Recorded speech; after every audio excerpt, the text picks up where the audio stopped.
Hello, good evening, Radhe Radhe. कैसे हैं सभी लोग? उम्मीद करता हूं स्वस्थ होंगे, मस्त होंगे। तो एक बार फिर से अपने YouTube channel GK GS by Amit Pandey में दिल खोल करके स्वागत है। तो आइए, जैसा कि आप सभी को पता है कि हमारा मैथ का प्रैक्टिस सेट चल रहा है, ठीक है। तो आज हम एक नए प्रैक्टिस सेट के साथ फिर से जुड़े हुए हैं और आप हमारे पास में हैं यूपी पुलिस के प्यारे प्यारे बच्चों। तो चलिए आज हम चलते हैं अपनी मैथ के नए प्रैक्टिस सेट के साथ, ठीक है। बिना समय गंवाते हुए सीधे सभी लोग जुड़ जाइए जल्दी से, ठीक। बहुत जल्दी से जुड़ जाइए सभी लोग। फिर चलते हैं हम सीधे आज के अपने अगले सवाल पर। सभी लोग बहुत जल्दी से जुड़ जाइएगा। फिर चलते हैं सीधे सीधे अपने अगले सवालों पर। पहले तो सभी लोग जल्दी से जुड़ जाइएगा, बहुत जल्दी से। मैं आप लोगों का वेट कर रहा हूं, सभी लोग जल्दी से जुड़ जाइएगा। चलिए चलते हैं आज के हम अपने सवालों पर। देखो, प्रैक्टिस सेट बिल्कुल पेपर जैसा, ठीक। चलो, 13 संख्याओं का औसत जो है 26 है, जिनमें से पहली संख्या दूसरी दो संख्याओं का योग 2/11वां भाग है। तो पहली संख्या है, बताओ मेरे भाई क्या होगी? क्या होगी क्या होगा होगा है? चलो बताओ, अब यहां बताओ कि क्या होगी। देखो भाई, तीन संख्याओं का औसत 26 है। मान लो संख्या हमारी x है, y है और z है। और कितना है? 26 26 यानी 78 हो जाएगा। इनका जो योगफल है वो 26 78 हो जाएगा, ठीक है। मैंने ऐसे कर लिया, ठीक। इनका जो एवरेज होता है वो 26 78 कर लिया मैंने।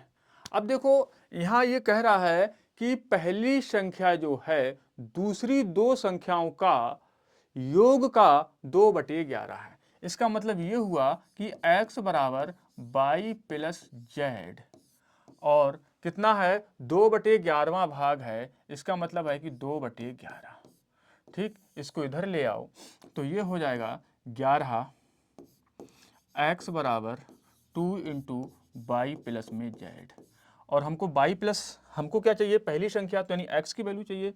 तो हम यहाँ पर देखिए, अगर बाई प्लस जेड की वैल्यू निकालें, अगर बाई प्लस जेड की वैल्यू निकालेंगे तो क्या हो जाएगा? 11x/2 हो जाएगा कि नहीं?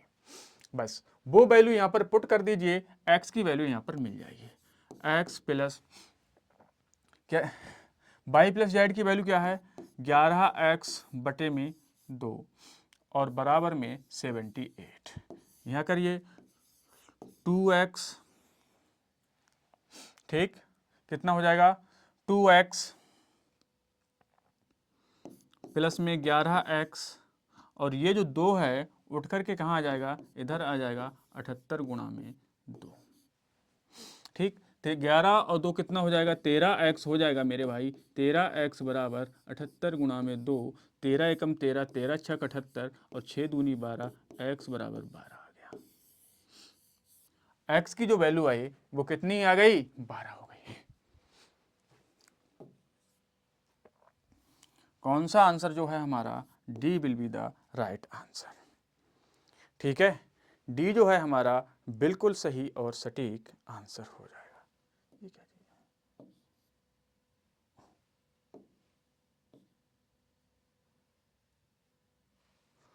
ठीक। चलो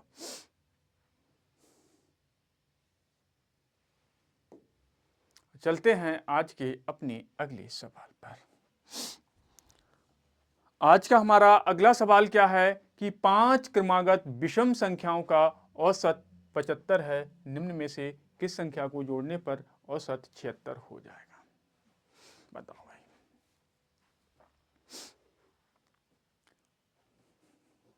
एक मिनट, ठीक है, बताइए।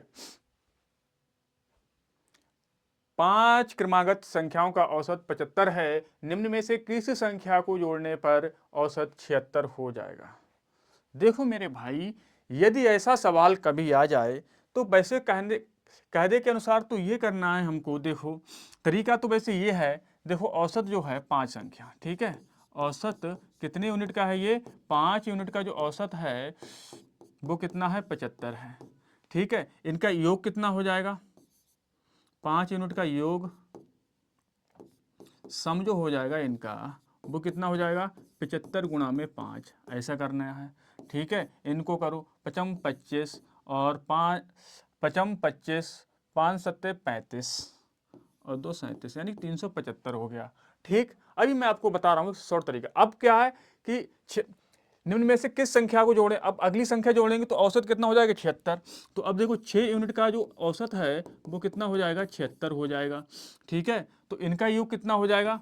तो 76 गुणा में 6 करेंगे, 6 छंग 36, 6 सत्ते 42 और 3 45, 456 करेंगे। और 456 और इसका डिफरेंस कर देंगे, वही संख्या हो जाएगी। तो देखो 456 करेंगे और 375 करेंगे। 6 में से 5 गया 1 और 15 में से 7 गया 8, यानी कि 81 आया हमारा। ठीक, आंसर 81 आ गया। लेकिन अगर एग्जाम में इस टाइप का अगर क्वेश्चन दिख जाए हमारे लिए तो ये तरीका नहीं करेंगे। ठीक, बोलेंगे फिर कौन सा करेंगे बताओ, है ना?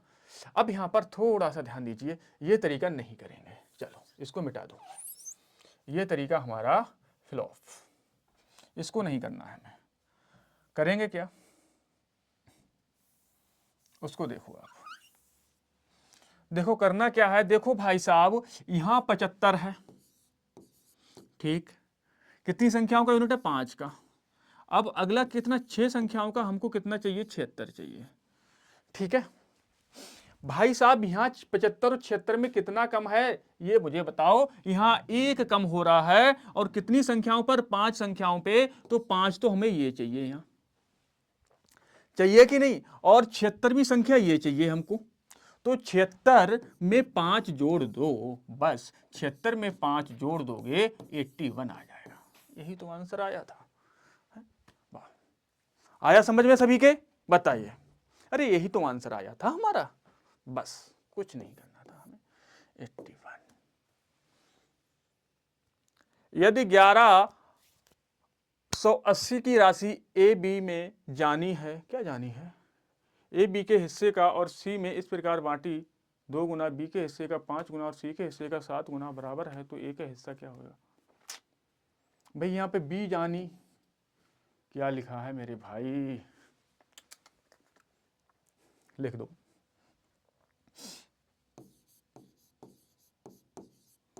सवाल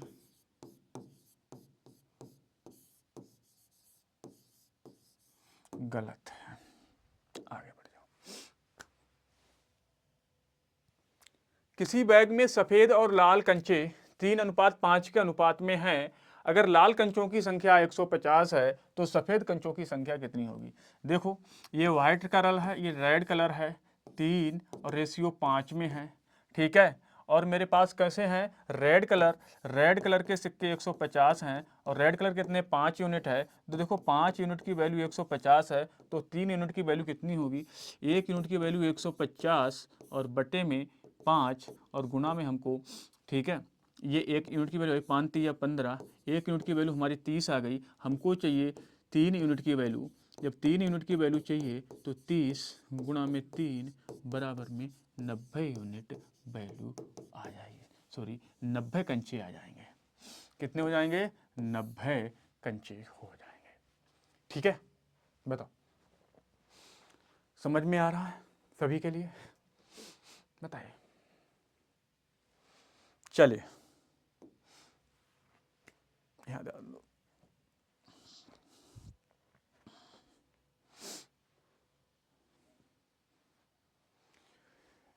यदि रामू, श्यामू और कालू की औसत आयु 23 वर्ष है और सामू और कालू की औसत आयु 27 वर्ष है, तो 5 वर्ष पहले रामू की आयु ज्ञात कीजिए। करो भैया। देखो यदि रामू, श्यामू और कालू की जो औसत आयु है वो कितनी है? 23 वर्ष है। ठीक है साहब, देखो यहाँ पर रामू है, R plus S Shyamu plus Kalu जो भी हैं, इनका जो उम्र का मतलब 23 गुणा में 3, यही तो होगा। इसका मतलब 23 कितना हो जाता है 69, 69 लिख लीजिए सीधा। ठीक, कितना हो गया 69 हो गया। अब आगे कह रहा है कि सामू और कालू की जो औसत आयु है, सामू प्लस कालू की जो औसत आयु 27 गुणा यानी कि 27 गुणा 2 यानी कि 54। तो यहाँ पर हम क्या लिखेंगे 54 लिखेंगे। ठीक है, तो 54 है। हमको यहाँ से रामू की मिल जाएगी, किसकी मिल जाएगी, रामू की आयु ज्ञात कीजिए। 5 वर्ष पहले रामू की आयु ज्ञात करना है। तो यहाँ से रामू की आयु अभी की मिल जाएगी, तो इसको यहाँ रख दो, कितना हो जाएगा इनका 54, ऐसा कर लो। ठीक, तो रामू की आयु 9 में से 4 यानी कि रामू की आयु जो आ गई 15 साल आ गई। यहाँ पे रामू की आयु 15 साल आई वर्तमान में, और 5 साल पहले कितनी हो जाएगी, तो भाई 15 साल अभी है इसकी, और माइनस 5 साल कर दोगे तो 10 वर्ष आ जाएगा।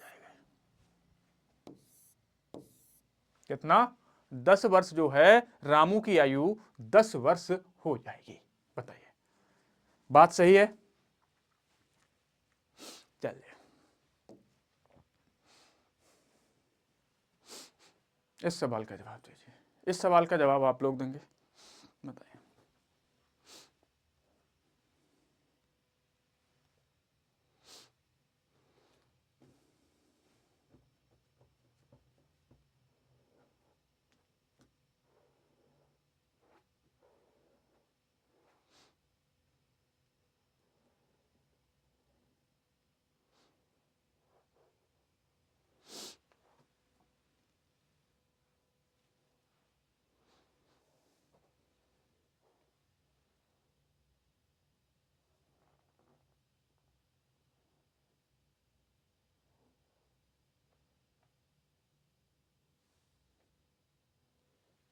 बताइए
हुआ, नहीं हुआ किसी पे।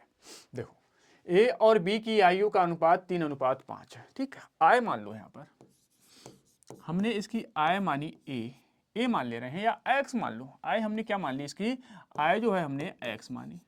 ठीक है, और व्यय अनुपात, और क्या उनके व्यय का जो अनुपात है, ठीक है, व्यय हमने उनका मान लिया बाई मान लिया। ठीक है, तो अब देखो ये ए भाई साहब हैं, ये बी भाई साहब हैं।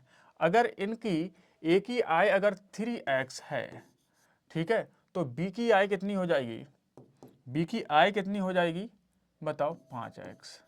ठीक, और व्यय ए का व्यय अगर कितना है भाई, उनके व्यय का अनुपात 4:7 है, इसका अगर 4/2 है, तो इसका कितना हो जाएगा बताओ 7/2 हो जाएगा। ठीक, सही बात है। अब ए और बी के क्रमशः 16,000 और 26,000 की बचत करते हैं, उनके व्यय के बीच का अंतर ज्ञात कीजिए। भाई साहब एक बात बताओ, बचत बराबर फार्मूला क्या होता है, बचत बराबर फार्मूला यही तो होगा, आय माइनस व्यय, आय माइनस व्यय, यही तो होता है बचत बराबर। तो बचत जो हो रही है हमारी 16,000 और 26,000 की हो रही है।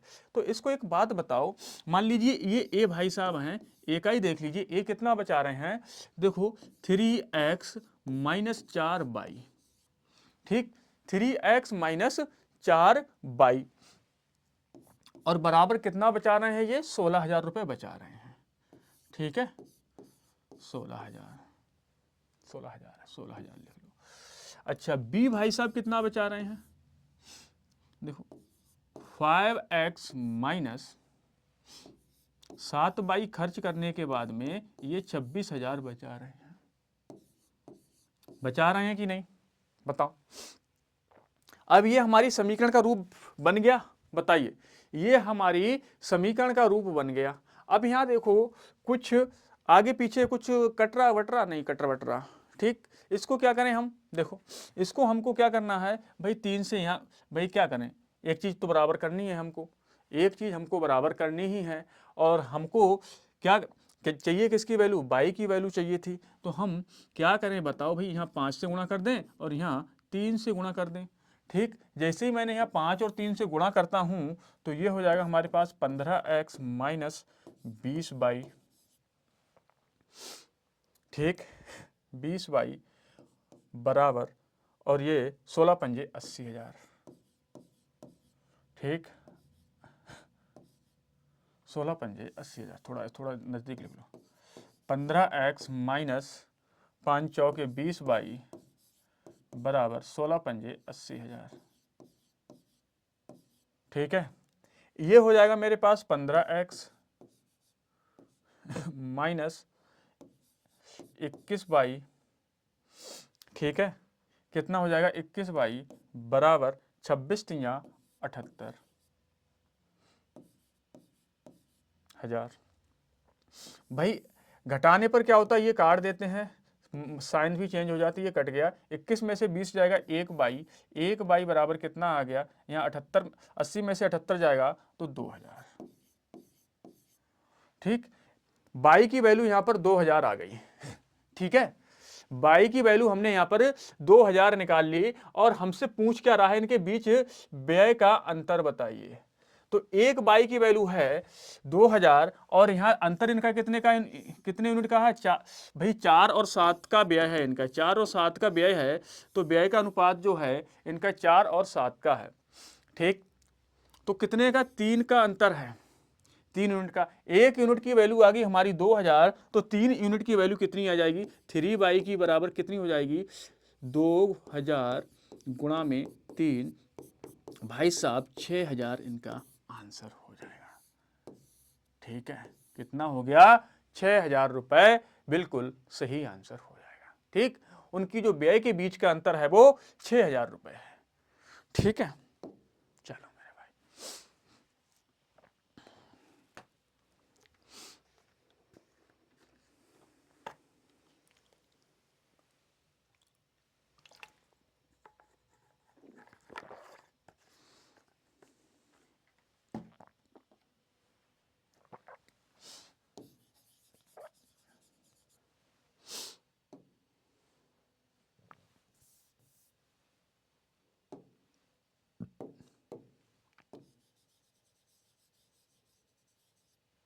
उसको हटा दो।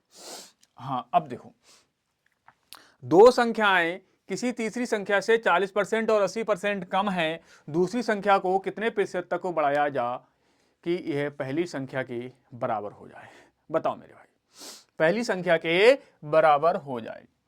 देखो कैसे करेंगे सवाल के लिए, देखो मेरे भाई, कोई तीसरी संख्या, मान लो तीसरी जो संख्या है, तीसरी संख्या जो तीसरी संख्या है हमारी, तीसरी संख्या हमने क्या मान ली, तीसरी संख्या हमने 100 रुपए मान लो तीसरी संख्या हमारी 100 रुपए है, ठीक है। अब कह रहे हैं किसी तीसरी संख्या से जो दो संख्याएं, एक 40% और दूसरी 80% कम है। अगर मान लीजिए ए नाम की कोई संख्या है, एक बी नाम की कोई संख्या है, ठीक है। तो पहली संख्या 40% कम है, इसका 40% अगर कम होगी इससे, तो ये कितना होगी, 60 होगी। भाई 100 का 40% कम है, तो कम का मतलब 40% कम होगी 100 में से। अब 100 में से अगर 40% कम करेंगे तो ये संख्या 60 होगी, ठीक, ऐसे में।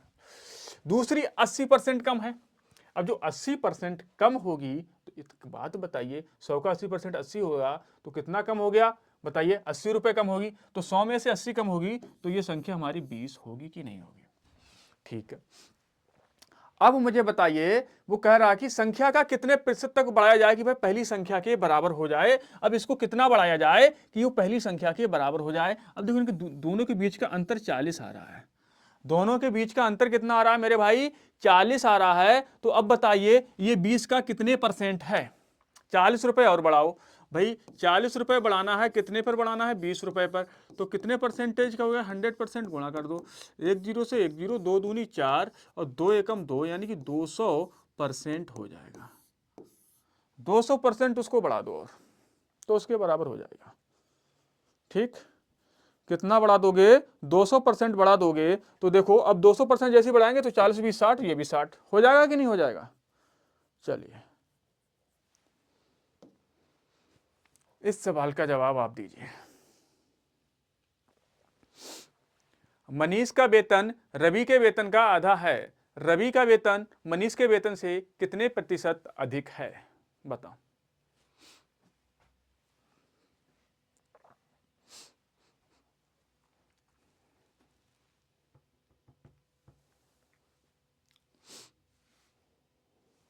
बताइए मेरे भाई।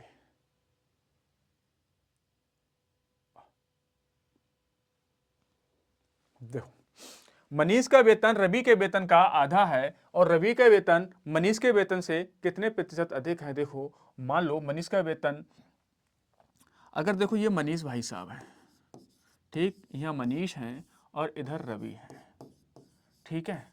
अगर मनीष 1 रुपए कमा रहा है तो रवि 2 रुपए कमा रहा है, तभी तो आधा होगा, ठीक है। अब रवि के वेतन मनीष के वेतन से कितने प्रतिशत अधिक है? भाई कितना अधिक है रवि का वेतन? 1 रुपए अधिक है। कितने पर अधिक है? 1 रुपए पर।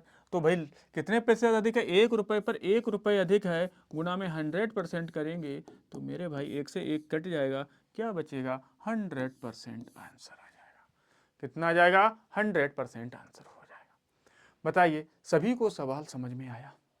चलिए, बहुत अच्छी बात है।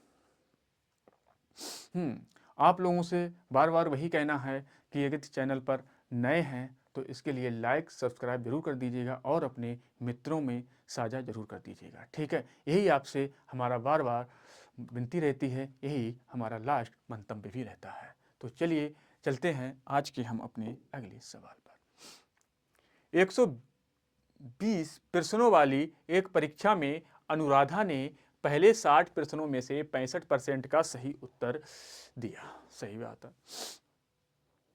परीक्षा में 75% अंक प्राप्त करने के लिए उसे शेष कितने प्रश्नों को सही उत्तर देना होगा?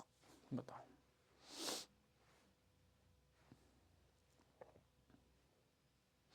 कितने प्रतिशत प्रश्नों का सही उत्तर देना होगा जरा बताओ, उसे 75% अंक प्राप्त हो जाएं।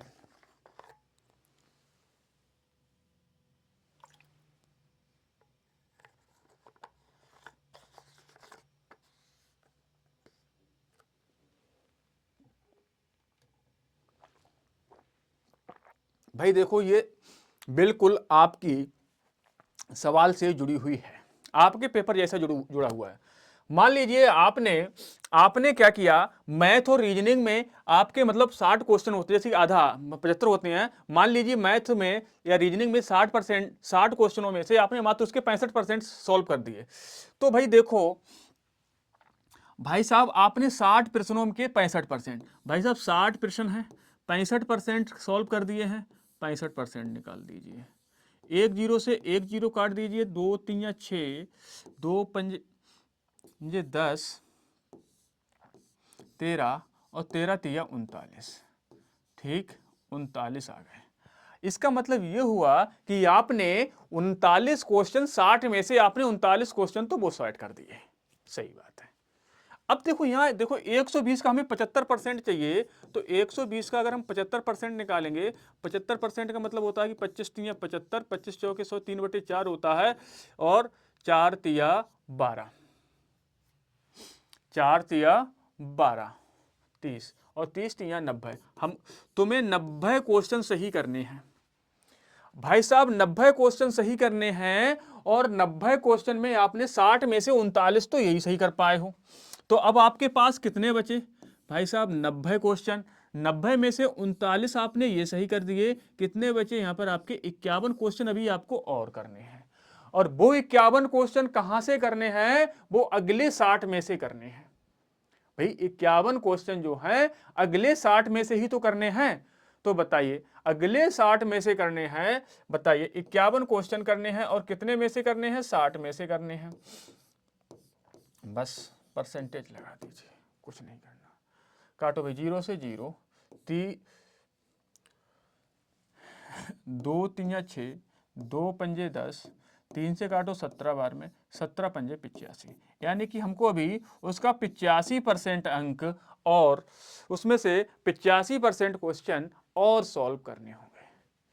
ठीक मेरे भाई,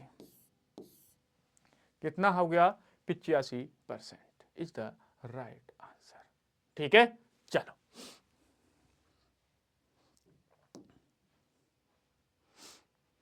यहां ध्यान दीजिए, देखो इस सवाल को देखो। एक दुकानदार ने 1000 किलोग्राम चावल की खरीद की, जिसके एक हिस्से उसने 10% लाभ पर बेच दिया, शेष हिस्से को उसने 20% हानि पर बेचा। कुल मिलाकर दुकानदार को 5% की हानि होती है, तो 20% हानि पर चावल की बेची गई मात्रा कितनी थी? बताओ भाई। ऐसे सवाल जब भी आ जाएं, इतने इतने लंबे सवाल, ये सारे आपके कहीं ना कहीं प्रीवियस ईयर में आए हुए सवाल हैं। ठीक है, प्रैक्टिस सेट है आपका। ठीक, अब यहाँ पर ध्यान दीजिए मेरे भाई, इसमें ऐसे में क्या करना है हमको, जितना बड़ा ये सवाल है ना उतना ही आसान है। कुछ नहीं करना ऐसे इतना बड़े सवाल में मेरे भाई, एलिगेशन का काम करेंगे। क्या करेंगे, एलिगेशन लगाएंगे। एलिगेशन मैंने बताया था कि विक्रय मूल्य है तो विक्रय मूल्य पर ही लगाएंगे। ठीक है, विक्रय मूल्य पे लगाएंगे। अब देखो यहाँ विक्रय मूल्य पर एलिगेशन लगाते हैं, किस पर लगाते हैं, विक्रय मूल्य पर। चलो विक्रय मूल्य पर लगाओ एलिगेशन। ठीक भाई साहब, यहाँ भाई 10% का लाभ होगा तो वो कितने में बेचेगा कोई चीज? 100 रुपए की चीज को अगर वो 10 रुपए का लाभ कमाएगा तो वो 110 में बेचेगा? बताइए, या नहीं बेचेगा? बताओ। अच्छा, यहां कह रहा है कि दूसरे पर और शेष हिस्से को भाई 20% की हानि पर बेच रहा है। भाई 20% की हानि पर बेच रहा है, इसका मतलब क्या है कि 100 की चीज 20% की हानि पर बेच रहा है, यानी कि वो 80 रुपए में बेच रहा होगा। बेच रहा होगा कि नहीं बेच रहा होगा? बताओ। टोटल बेचा, कुल मिलाकर दुकानदार को 5% की हानि होती है। ओवरऑल जो उसको जो होती है 5% की हानि होती है। इसका मतलब 100 की चीज पर उसे 5 रुपए की हानि हुई, तो उसने वो 95 रुपए की बेची होगी। बेची होगी कि नहीं बेची होगी? तो यहां पर भाई हम 95 रख लेते हैं। ठीक, एलिगेशन लगा दो मेरे भाई। एलिगेशन हमेशा मैंने बताया विक्रय मूल्य पर ही लगता है, मतलब एक ही चीज पर लगेगा। अगर क्रय मूल्य है तो क्रय मूल्य के क्रय मूल्य पे लगेगा, विक्रय मूल्य तो विक्रय मूल्य पे लगा दो, क्या दिक्कत है? अच्छा, अब यहां पर देखो, यहां देखो 80 में से 95 में से 80 जाएगा तो कितना बचेगा? 15 बचेगा। यहाँ 110 में से 95 जाएगा तो यहाँ भी 15 बचेगा। 15 एकम 15, 15 एकम 15, यानी कि 1:1 में बांटना है इसको। अब 1 और 1 2 हो गया। 2 का वजन क्या है? 1000 किलोग्राम है। 2 यूनिट की वैल्यू 1000 किलोग्राम है, तो 1 यूनिट की वैल्यू कितनी हो जाएगी? 2 पंजे 10, यानी कि 500 किलोग्राम। बस, कुछ करने की जरूरत नहीं है। ऐसे सवाल देखो, इतने बड़े सवाल हमारे बिल्कुल ऐसे आसानी से हो जाते हैं। ठीक है, बताइए, समझ में आ गया? चलिए, बहुत अच्छे। चलते हैं आज के हम अपने अगले सवाल पर।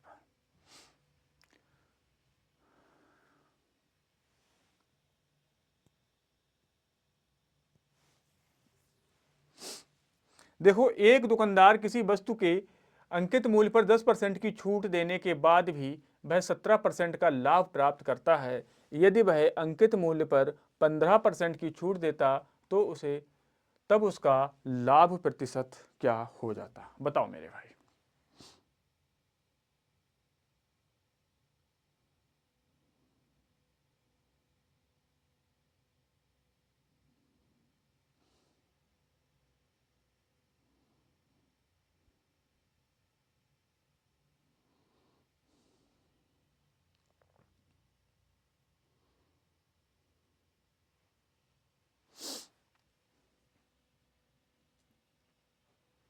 बताइए। देखो, एक दुकानदार ने, देखो भाई साहब, मान लो अंकित मूल्य उसका कितना था, हम यहां पर देखो बेसिक से करेंगे अभी इसको। ठीक है, अंकित मूल्य कितना है उसका 100 रुपये मान लो, ठीक है। 100 रुपये अंकित मूल्य है, उसने 10% की छूट दी, यानी कि 90 में बेचा होगा। 90 रुपये में बेचा होगा कि नहीं बेचा होगा।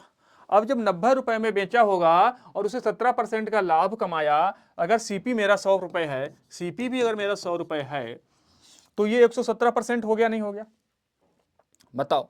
ये 117% के बराबर है। तो ये जो वैल्यू है हमारी 117 यूनिट के बराबर 90 रुपए है। एक यूनिट के बराबर क्या हो जाएगी, 90 बटे में 17, 100, और हमको चाहिए सीपी, यहाँ से सीपी निकल आएगा। तो क्या हो जाएगा बताइए, सीपी हमारा 100 है, तो यहाँ से 90 बटे में 117 गुणा में 100 हो जाएगा कि नहीं हो जाएगा। 9 एकम 9, 13 निम्मा 117, 13 हो गया। और इसको इसे काटेंगे तो हमारा कितना आ जाएगा, बताओ कितना आ जाएगा, बताइए कितना आएगा काटने पर।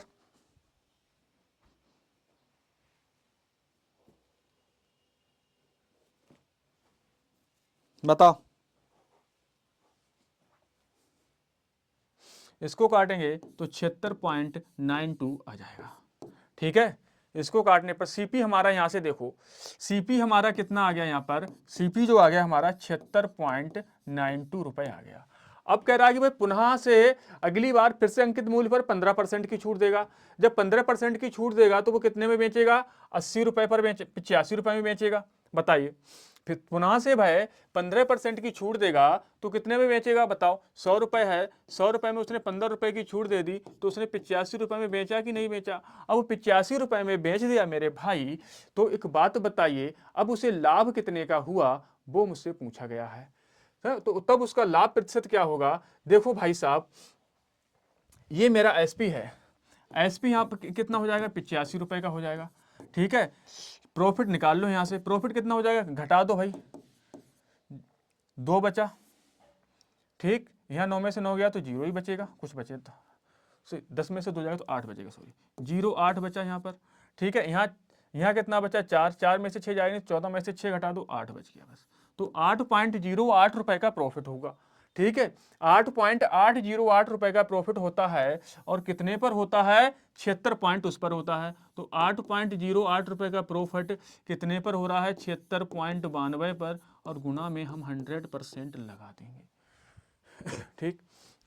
0 से 0 काट दो, पॉइंट से पॉइंट काट दो, बस इसको, इस कैलकुलेशन को सॉल्व कर लेना, ठीक है। और इस कैलकुलेशन को जब सॉल्व करते हैं तो भाई मेरे, इस जब कैलकुलेशन को पूरी को सॉल्व करेंगे तो कितना आ जाएगा, बताओ बताओ बताओ बताओ बताओ बताओ कितना आएगा। इसको पूरी को जब हम सॉल्व करते हैं तो मेरे भाई, हमने सॉल्व किया है तो ये 10.5 आ रहा है, ठीक है। इस कैलकुलेशन को सॉल्व कर लेना और 10.5 बिल्कुल सही और सटीक आंसर हो जाएगा, ठीक है। 10.5% का लाभ होगा। चलो अगले सवाल पर आ जाओ, आज के 12वां सवाल। एक वस्तु का अंकित मूल्य 530 रुपए है, 2 क्रमागत छूट के बाद इसे 396.44 रुपए में बेच दिया जाता है, ठीक है। यदि पहली छूट 15% है, दूसरी छूट x% है, तो x का मान ज्ञात कीजिए। देखो क्या करेंगे, बताओ भाई साहब। इस सवाल को हम कैसे निकालेंगे, कैसे कैसे टैकल करेंगे, बताइए। इस सवाल को आप लोग बताएंगे, बताओ।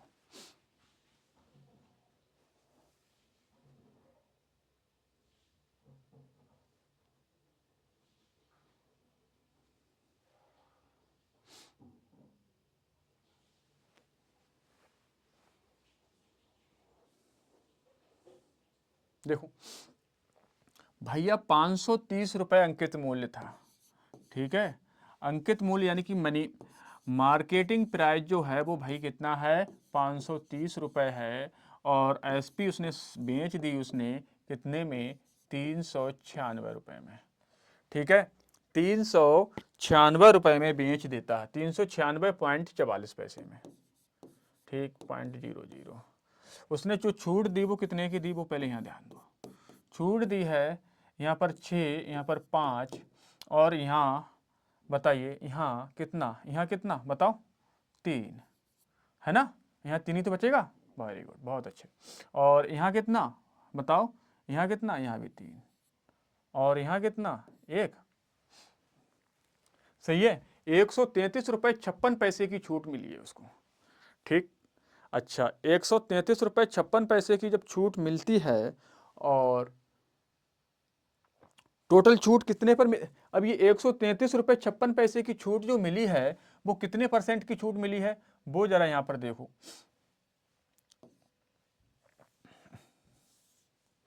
500 133.56 कितने पे मिली है, 530 पर मिली है, गुना में 100% लगा दो। छूट कितने की मिली है, पहले तो कुल छूट निकाल लो।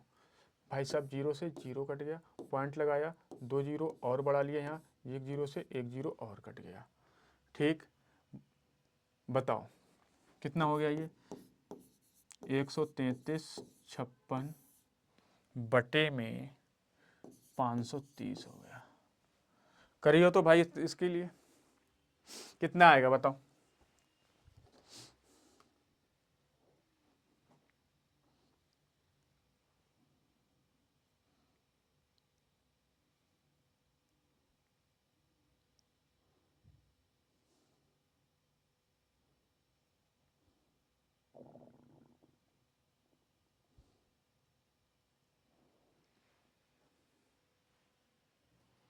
बताइए, बताओ कितना आएगा।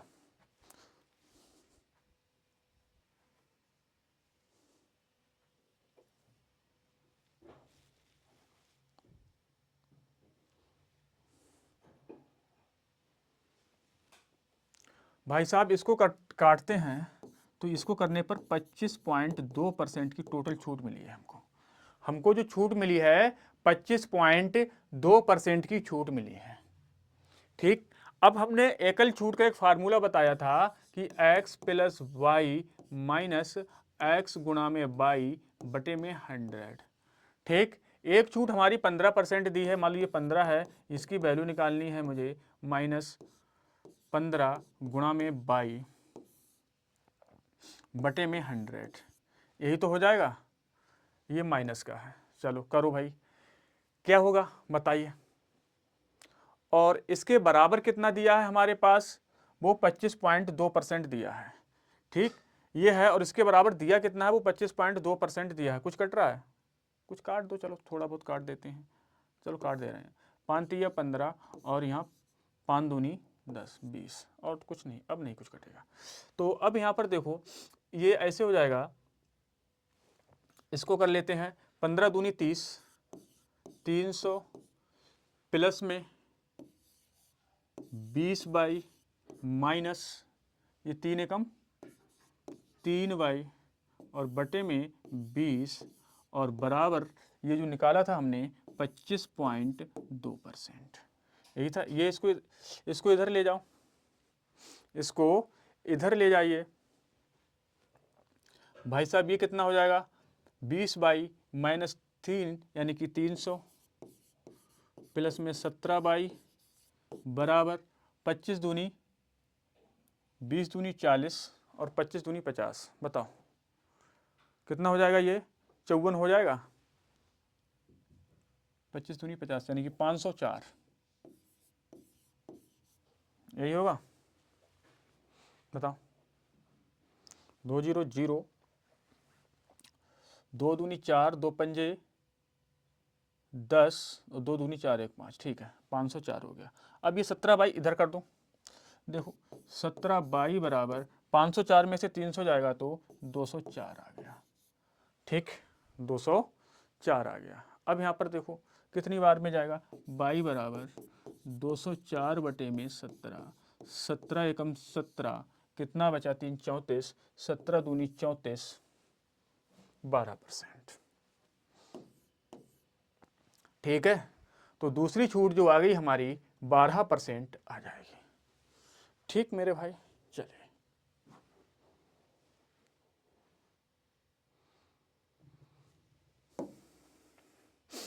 एक दुकानदार एक कूलर को 15% की छूट पर बेचता है, यदि वह 19% की छूट देता तो 332 रुपये कम हो जाते हैं। उस 332 रुपये कम कमाता, कूलर का अंकित मूल्य क्या होगा? बताओ भाई।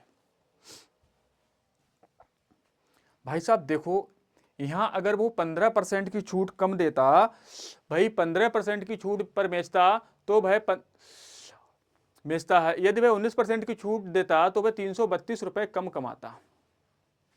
ठीक है, चलो भाई साहब करते हैं इसके लिए।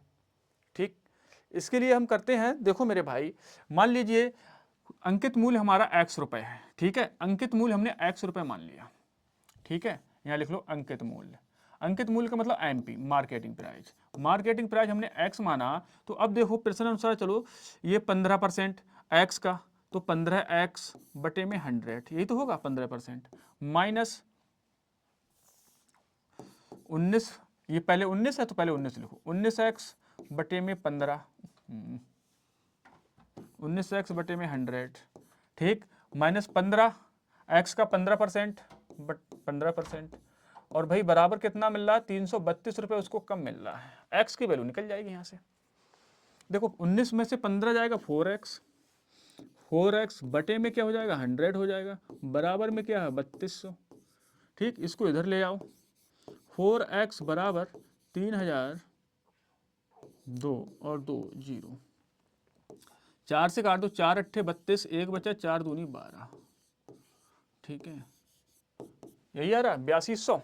x बराबर जो आएगा हमारा वो 8200। अंकित मूल्य पूछा था तो अंकित मूल्य आ गया। ठीक है, 8200 रुपये बिल्कुल सही और सटीक आंसर हो जाएगा। चलिए आज के चलते हैं हम अपने अगले सवाल। इस सवाल का आप लोग जवाब देंगे।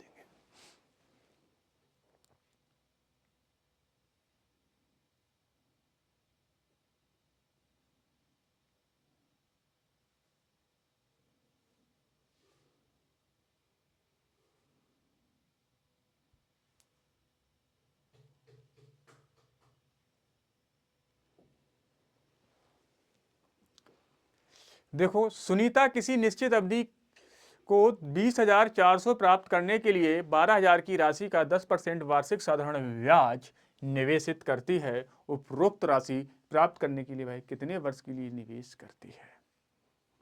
देखो,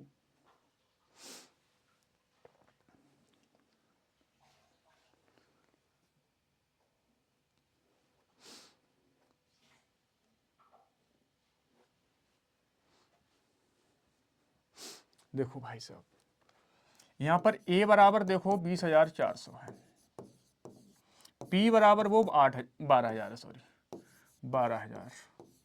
ठीक, ब्याज यहां पर कितना हो जाएगा?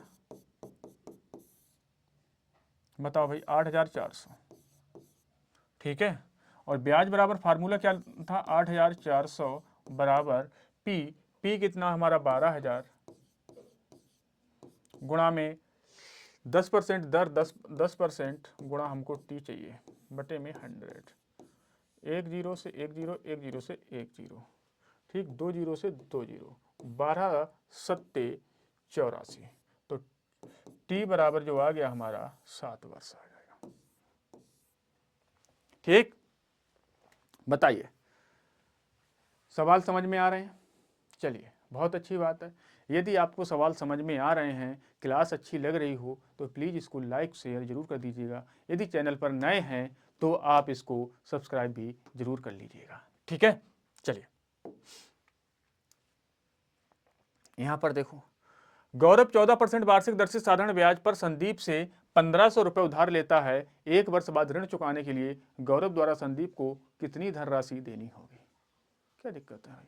14% निकाल दो है भाई, 14% निकाल दो। और 14% का मतलब क्या होता है? पहले 14% का मतलब देखो कितना होता है। हमने सब लिखाया, 2 सत्ते 14, यानी कि 50/7 होता है, यानी कि 50 रुपए की चीज़ पर वो 7 रुपए का लाभ कमा रहा है। 14% का मतलब ये हुआ, तो उसको चाहिए हमें 57% की वैल्यू निकाल, 57 यूनिट की वैल्यू। देखो 50 यूनिट की वैल्यू जो है हमारी यहाँ पर वो 1500 है। ठीक है, 50 यूनिट की वैल्यू कितनी है 1500 है, और हमको चाहिए 1 यूनिट की वैल्यू। 1 यूनिट की वैल्यू हो जाएगी 1500 बटे में 50, और हम ठीक है, और 0 से 0 काट दो, 5 तिया 15 यानी कि 30 आ गई। ठीक, 30 आ गई, और हमको चाहिए 57 यूनिट की वैल्यू। तो 57 यूनिट की वैल्यू चाहिए, तो क्या हो जाएगा बराबर 30 गुणा में 57। ठीक है, 3 सत्ते 21, 3 पंजे 15 और 2 17, 1710। कुछ करने की जरूरत नहीं थी, ये हमारा शॉर्ट तरीका है। बेसिक तरीका वो था हमारा जो पहले निकाल रहे थे। बताओ, वो हमारा बेसिक तरीका था, ये हमारा शॉर्ट तरीका है। जो तरीका आपको अच्छा लगे वो आप अपना लीजिए। ठीक है, चलिए। ए और बी 3:7 के अनुपात में व्यवसाय में निवेश करते हैं। वह व्यवसाय 1 साल में 60,000 रुपए का लाभ कमाता है।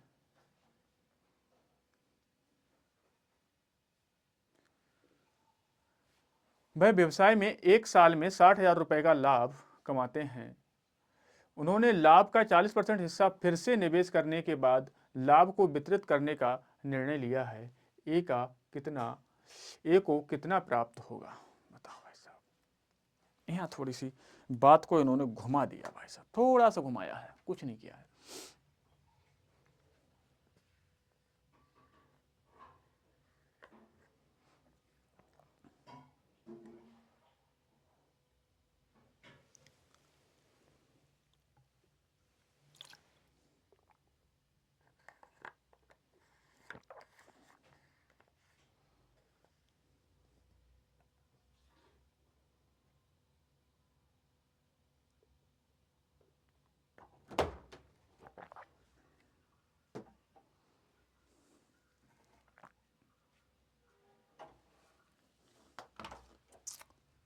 बताइए, इस सवाल में कहीं ना कहीं थ्योरी की प्रॉब्लम आ रही है फिर से। ठीक, इस सवाल में जो है आपके थ्योरी की प्रॉब्लम आ रही है, फिर से थ्योरी की प्रॉब्लम आ रही है इस सवाल में कहीं ना कहीं। या तो अब यहाँ पर ये नहीं समझ में आ रहा है कि लाभ, यहाँ तो देखो लाभ कमाता है, ये ठीक है, 1 साल में 60,000 रुपए का लाभ कमाता है। अब यहाँ पर केवल ए कमा रहा है या दोनों मिलके कमा रहे हैं, ऐसा कहीं कहा ही नहीं गया। ठीक, उन्होंने लाभ का हिस्सा फिर से निवेश करने के बाद लाभ को वितरित करने का निर्णय लिया है। ए कितना प्राप्त होगा? नहीं भाई साहब, थ्योरी की प्रॉब्लम आ रही है भाई साहब इसमें कहीं ना कहीं। करने को कुछ नहीं है, हम कर दे रहे हैं, लेकिन कहीं आंसर गलत हुआ तो फिर से वही हो जाएगा, टाइम खोटी हो जाएगी। ठीक है, इसको अलग हटा दो। चलो अगले देखो।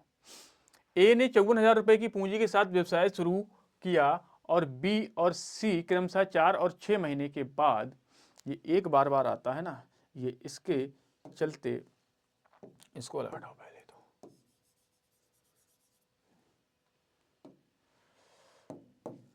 शुरू किया, और बी और सी क्रमशः 4 और 6 महीने के बाद इस व्यवसाय में शामिल किया। वर्ष के अंत में लाभ को 1:4:5 के अनुपात में विभाजित किया गया। बी और सी द्वारा निवेश की गई पूंजी के बीच कितना अंतर है?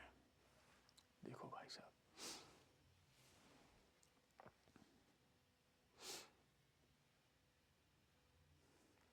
भाई साहब 1:4:5 के अनुपात में इन्होंने विभाजित किया। देखो यहां थोड़ा सा ध्यान दीजिए, ए ने 54,000 की पूंजी लगाई।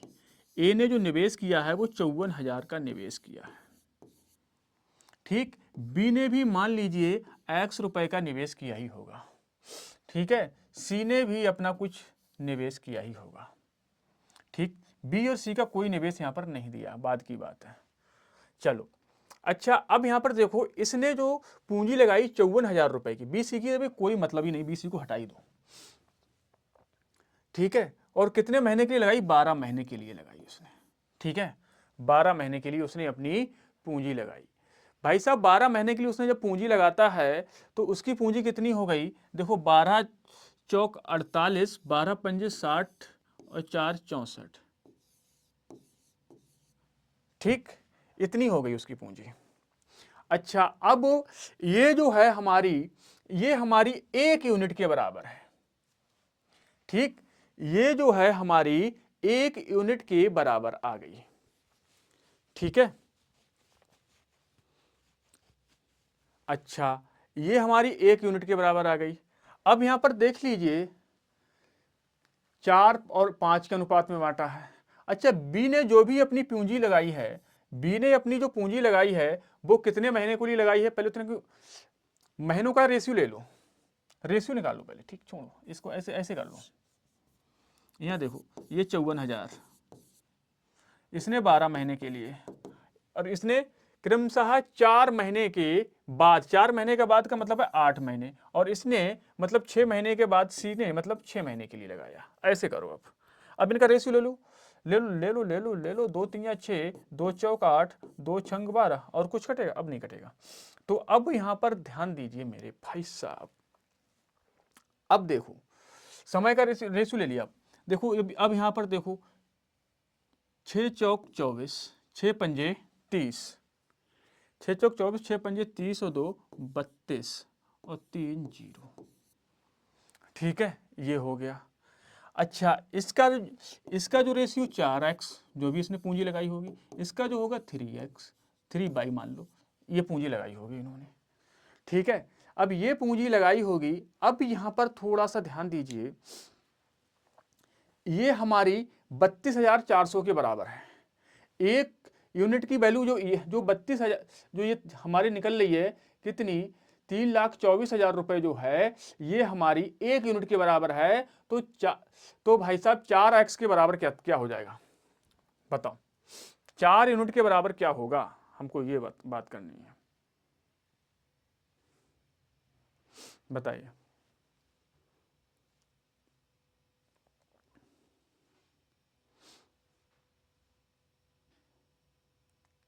बी और सी के बीच का अंतर इतना ही तो होना चाहिए। तो बस बी और सी के बीच का अंतर कितना है? 4, 1 का अंतर है, और ये भी एक यूनिट के बराबर आ गई। तो 3,24,000, 3,24,000 कहाँ है हमारा? ये ऑप्शन, कुछ करने की जरूरत नहीं थी। लो, क्या दिक्कत थी?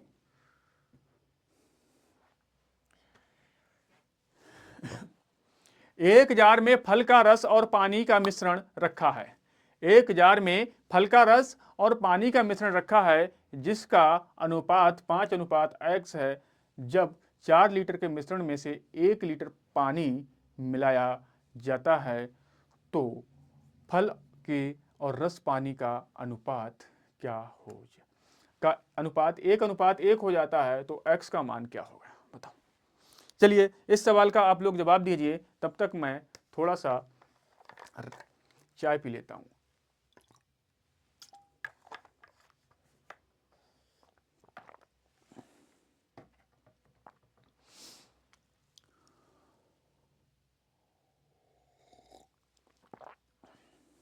देखो,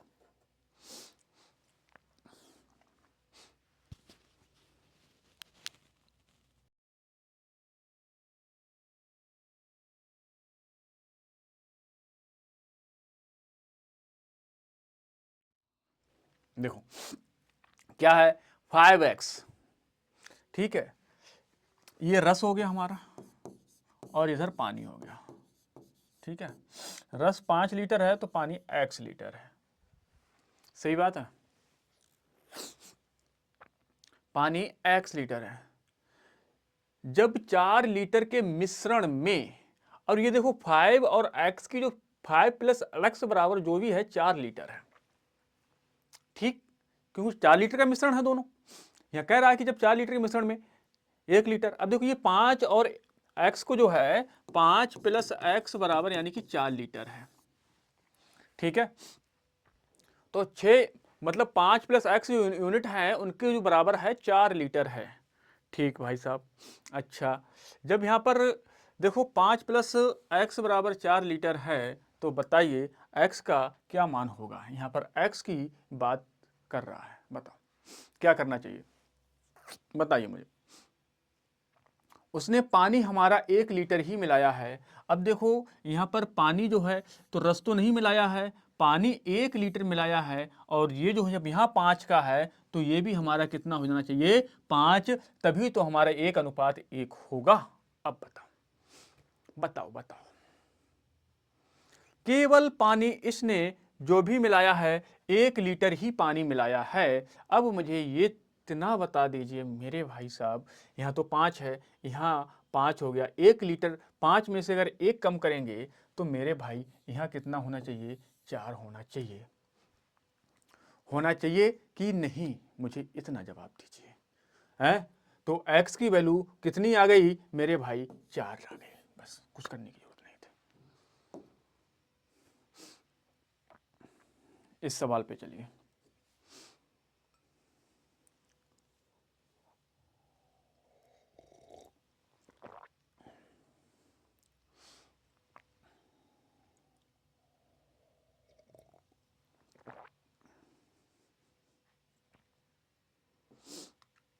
ए और बी किसी काम को क्रमशः 10 और 5 दिन में कर सकते हैं, दोनों दिनों तक एक साथ मिलकर कर सकते हैं, दोनों 2 दिनों तक एक साथ मिलकर काम करते हैं, उसके बाद बी के स्थान पर सी काम करता है और काम अगले 3 दिनों में पूरा हो जाता है।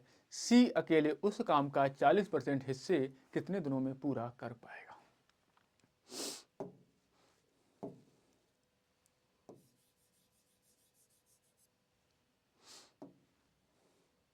देखो, ये ए भाई साहब हैं, ये बी भाई साहब हैं और सी भी आ जाते हैं। सी की एंट्री बाद में होती है, ठीक है।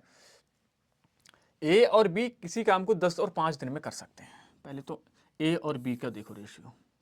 ए और बी जो है, अभी तो रेशियो कहाँ से वो ले लेंगे, ए हमारा 10 दिन में, बी हमारा 5 दिन में, और ये जो इनका जो एलसीएम हो जाएगा 10 ही ले लो, तो भाई ये 1 काम करता है, ये 2 काम करता है, ठीक बात है। मिलकर काम किया इन्होंने, ठीक है। अब भाई साहब जब इन्होंने मिलकर के कार्य किया, इसके बाद कितने दिन किया काम इन्होंने, 2 दिन तक कार्य किया है। भाई इन्होंने 2 दिन, 1 दिन में 2 और 1 3, देखो 1 + 2 बराबर 3 काम होता है 1 दिन में, तो इन्होंने 2 दिन कार्य किया, यानी कि 6 यूनिट कार्य कर दिया, ठीक है। 6 यूनिट इन्होंने कार्य कर दिया, तो मेरे भाई यहां यही लिख लो, तो यहां 10 वर्क था, 10 में से 6 गया तो 4 यूनिट वर्क बचा हमारे पास। 20 भाई साहब हट जाते हैं, ठीक है। बी को हटा दिया जाता है, आ कौन जाता है, सी काम करता है। अब बी को हटा दिया 2 यूनिट वाले को, और काम अगले 3 दिनों में पूरा हो जाता है। अब भाई साहब काम जो है अगले 3 दिनों में पूरा हो रहा है, 4 यूनिट काम बचा, वो 3 दिनों में पूरा हो रहा है।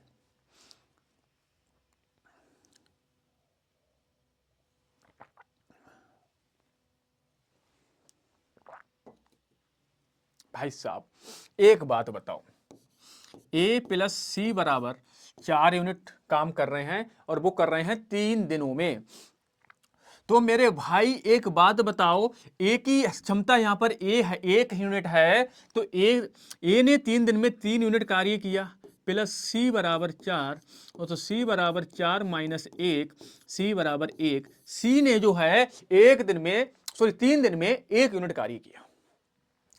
सी ने जो है 3 दिन में 1 यूनिट कार्य किया। सी अगर इसी कार्य को करता, सी अगर इसी कार्य को करता, वो 30 दिन में करता, तो यहां से मुझे सी की एफिशिएंसी आ गई, सी इस कार्य को 30 दिन में कर पाता। सी जो है इस कार्य को 30 दिन में कर पाता, ठीक। अब ये कह रहा है कि सी अकेले उस काम के 40% हिस्से को कितने दिन में करता। अब भाई 40% हिस्से का मतलब है कि 4 यूनिट, ठीक है। 4 यूनिट भाई, एक दिन 3 दिन में 1 यूनिट कार्य करता है, ठीक है। 1 यूनिट कार्य करता है वो 3 दिन में, ऐसे कर लो, ठीक है। अब उसका 40% यानी कि 4 यूनिट करने के लिए भाई कितने दिन लेगा, 3 × 4 यानी कि 12 दिन लेगा कि नहीं लेगा, तो यही तो आंसर है हमारा, 12 दिन। कुछ का नहीं करना था, ठीक। सवाल, अभी कार से एक यात्रा 9 घंटे में समाप्त करता है, वह यात्रा का पहला आधा भाग 40 किलोमीटर प्रति घंटा की गति से और दूसरा आधा भाग 50 किलोमीटर प्रति घंटा गति से तय करता है, कुल तय की गई दूरी है, बताओ। देखो 9 घंटे में समाप्त करता है, कोई दूरी है, ठीक है, कोई दिक्कत ना।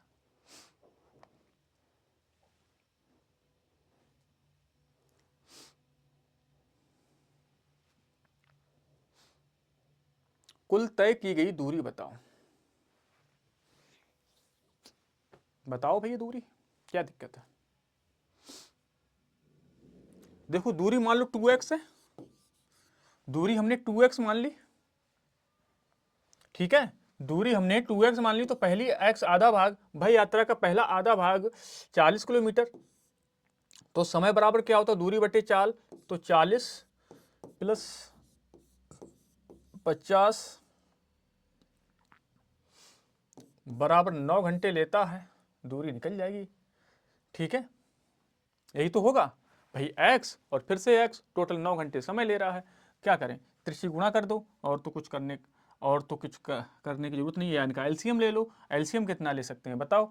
एलसीएम भी तो 200 ही लेंगे। एलसीएम इनका 200 ले लो, 200 लिया तो इधर 5 4 पंजे 20, ठीक। तो कितना हो गया, ये 5x हो गया, ठीक। ये कितना हो जाएगा, 4x हो जाएगा, और बराबर में कितना हो जाएगा, 9 हो जाएगा। ये इधर आ जाएगा, ठीक है। तो 9x बराबर 9 गुना में 200,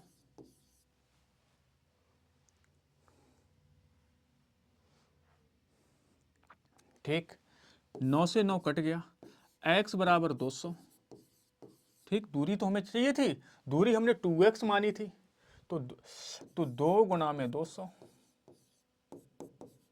400 किलोमीटर दूरी तय की उसने,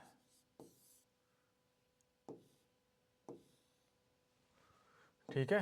कितनी दूरी तय की total, 400 kilometre. C option will be the right answer. B की तुलना में ए 50% अधिक दक्ष है, बी की तुलना में सी 40% कम दक्ष है। एक साथ कार्य करने में वे तीनों एक कार्य को 20 दिनों में पूरा कर सकते हैं। सी अकेला उस कार्य को 30% हिस्सा कितने दिन में पूरा करेगा? सेम सवाल था। देखो भाई साहब, अब यहां पर तुलना निकल के आ रही है, ठीक। दोनों की तुलना निकल के आ रही है। जैसे कि अगर मान लो बी अगर हमारा किसी कार्य को 10 दिन में करता है, ठीक।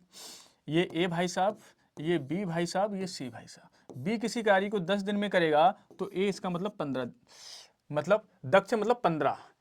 ए 10 काम करेगा तो बी 15 काम करेगा, और सी 40% कम दक्ष है, तो इसका मतलब है कि वो है 6 काम करेगा, ठीक है। रेशियो ले लो, रेशियो नहीं निकलेगा। वे तीनों एक कार्य को 20 दिन में पूरा कर सकते हैं। भाई साहब तीनों अगर मिल जाएं, तो तीनों की जो कार्य क्षमता है वो 15 10 25, और 25 और 6 31, 50% अधिक। हाँ 10 का 50% 5 हो गया, ठीक। 15 हो गया, सही बात है, सही। तो अब देखो 15 10 25, 25 और 6 31 कार्य क्षमता आई उनकी, ठीक है। कार्य क्षमता उनकी 31 आई, और वो 20 दिन में कार्य खत्म कर देते हैं, तो टोटल कार्य कितना हुआ, 31 दूनी 62, यानी कि 620 कार्य है। सही बात है, 620 कार्य है। अब यहां पर कह रहा है कि सी अकेला उस कार्य का 30%, इस कार्य का भाई साहब 30% निकालना है। 30% निकालो तो ज़्यादा, 0 से 0, 0 से 0, 6 2 3 दूनी 6, 3 6 18, 186 यूनिट कितने दिन में कर देगा? अब भाई सी की एफिशिएंसी 6 है, 186 बटे में 6 कर दो, 6 3 18, 6 एकम 6, 31 दिन में वह कार्य को समाप्त कर देगा। 30% कितना आ गया, 31 दिन। चलिए आज का अगला सवाल, 342 मीटर लंबी एक रेलगाड़ी 54 किलोमीटर प्रति घंटा की चाल से दौड़ रही है। यह रेलगाड़ी 438 मीटर लंबे पुल को पार करने में कितना समय सेकंड में लेगी? देखो भाई साहब, देखो टोटल दूरी तय करो, इतनी लंबी रेलगाड़ी है, ठीक है भाई। 342 मीटर रेलगाड़ी लंबी है, ऐसे लिख लो। ट्रेन की लंबाई जो है वो कितनी है, 342 मीटर, ठीक। पुल की लंबाई कितनी है, 438 मीटर, ठीक है। टोटल लंबाई कितनी हो गई, टोटल जो दूरी हो जाएगी वो 8 और 2 10, 4 3 7 1 8, 4 3 7, 780 मीटर हो जाएगी। अब भाई समय बराबर चाल पहले है, चाल यहाँ किलोमीटर प्रति घंटा में है, चाल देखो 54 किलोमीटर प्रति घंटा में है, यहाँ पर ऐसे लिखो चाल, चाल जो है यहाँ पर 54 किलोमीटर प्रति घंटा में है। तो मेरे भाई चाल को 54 किलोमीटर प्रति घंटा करेंगे तो क्या करेंगे, इसको मीटर प्रति सेकंड में बदलने के लिए क्या होगा, 18 तिया 54 यानी कि 5 तिया 15 मीटर प्रति सेकंड, यही तो आएगा मीटर प्रति सेकंड। चाल आ गई। अब हमको समय पूछा है, समय बराबर हम सभी लोग जानते हैं दूरी बटे चाल, दूरी हमारी 780 बटे में चाल हमारी 15, 15 पंजे 75 और 15 दूनी 30, 52 सेकेंड।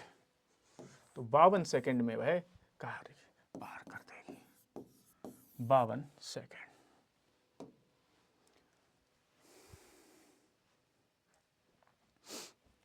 ये सब नाव की अनुप्रवाह डाउन स्ट्रीम की गति 14 किलोमीटर प्रति घंटा है, नाव की ऊर्ध्व प्रवाह अप स्ट्रीम गति 10 किलोमीटर प्रति घंटा है, वह नाव शांत जल में 72 किलोमीटर की दूरी कितने समय में तय करेगी।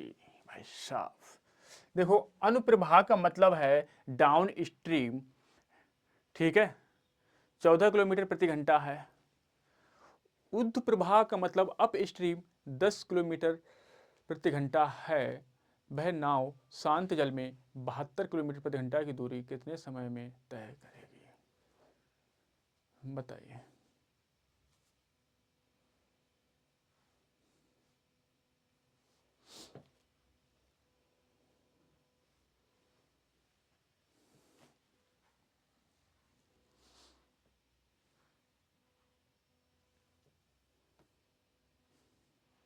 देखो इसका मतलब क्या है, x प्लस बाई बराबर 14 है, ठीक है, x यानी कि नाव की चाल है और ये धारा की चाल है, ठीक है, इतना तो सब जानते ही हैं। x माइनस बाई बराबर कितना है, 10 है, ठीक। हमको चाहिए नाव शांत जल में, शांत जल की नाव में चाल जो हो जाएगी, ये इसको काट दीजिए, ये 2x और 2x 14 10 24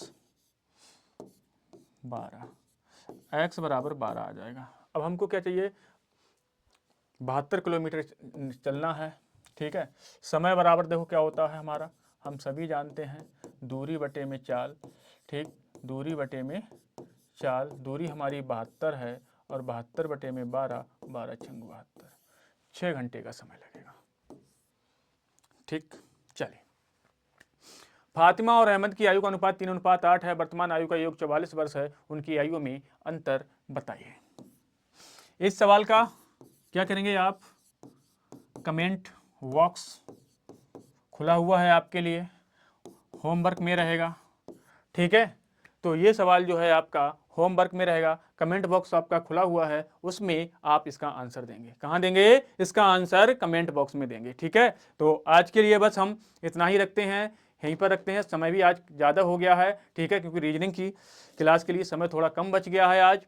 तो चलते हैं रीजनिंग की क्लास में, मिलते हैं अब हम रीजनिंग की क्लास में। सभी लोग रीजनिंग की क्लास में जरूर जुड़िएगा, तब तक के लिए आप सभी लोग अपना ध्यान रखिएगा, मस्त रहिएगा, ठीक है। चलिए, तो लास्ट में बोलेंगे जय हिंद।